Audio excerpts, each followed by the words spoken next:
ជំរាបសួរខ្ញុំបាទឈ្មោះបានសមឿនមកពីខេត្តព្រៃវែងបច្ចុប្បន្នរស់នៅភ្នំពេញជាសិក្ខាកាមក្នុងកម្មវិធី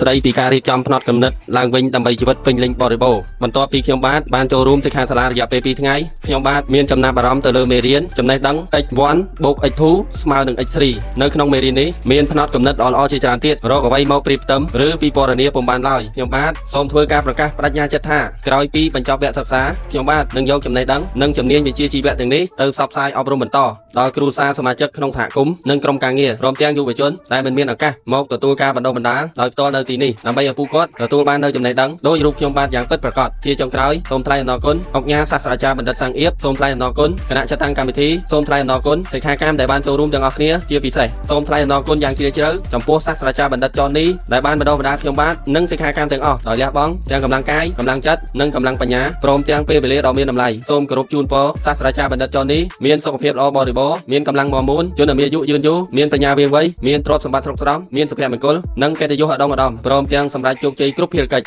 សូមអរគុណពីច្រើនចម្រើនចំណេះចេះច្រើនចម្រើនទ្រនាំមកជូនដល់